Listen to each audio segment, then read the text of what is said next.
खाए पिए की व्यवस्था करवा द। एगो तई छौली के बुला के बैठाले हत आ ऊपर से हमरा पेरले रहै छ, भर दिन गायब रहै। कौन कौन उपाय से हम एकरा खिबै छी से भगवान जनैत होते। आगे तब खाना के तो व्यवस्था कइए देलिए।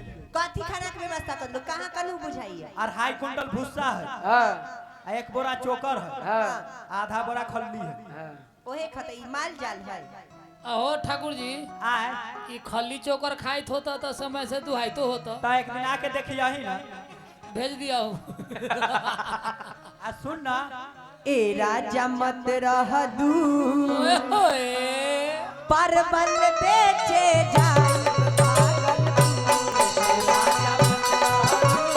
परवल बेचे जाई भागलपुर।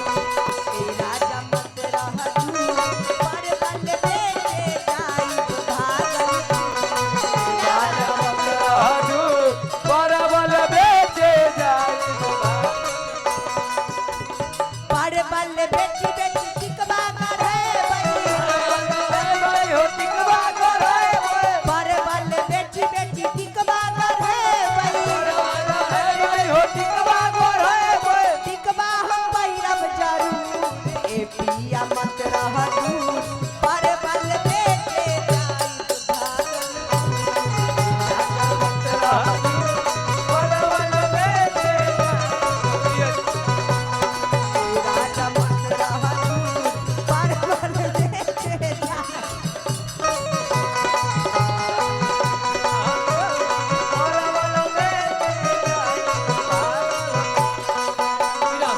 रहो आगे नन के छोरा कहाँ रहू चल लगा।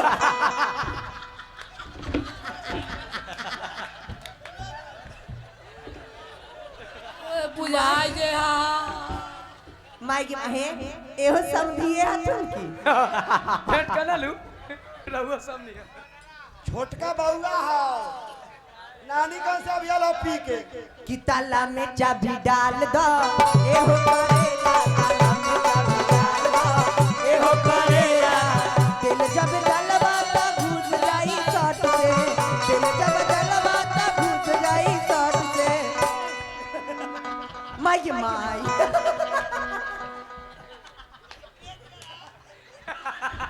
ले जा ले जा ले जा ले चाबी डाल दो। एहो करेला ताला में चाबी डाल दो, एहो करेला। ए राजा मत रह दूर,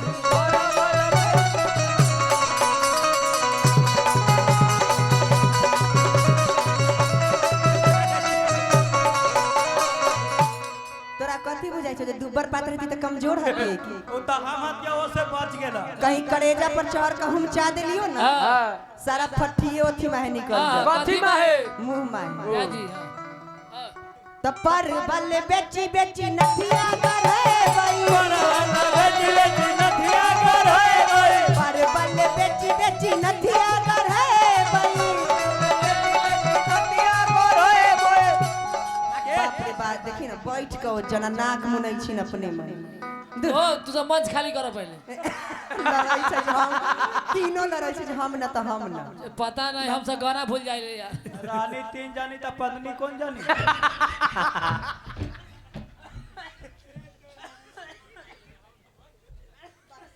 देखिए अगर देखो वो कहे छी ना तू हाथ हुबन, तू हाथ हु। तोरे नाम सब कहै छै कि परवल बेची बेची नथिया कर है बई। और ना जाओ ना जाओ। तोरो नाक में सम गेला कि नथिया हम पहिरब जरूर। ए राजा मत रह दूर, परवल बेचे जाई पप्पा।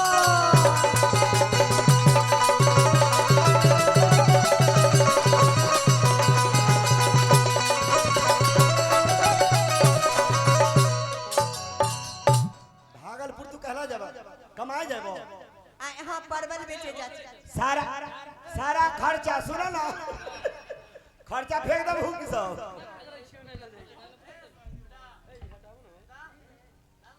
तू तो जनाई छु जो ना नादी बीच दल कह। ऐसा कीजिए जो आप लोग मंच खाली कीजिए। ये छौरा इस समय जे दाती लग जा बेहोश हो रही है।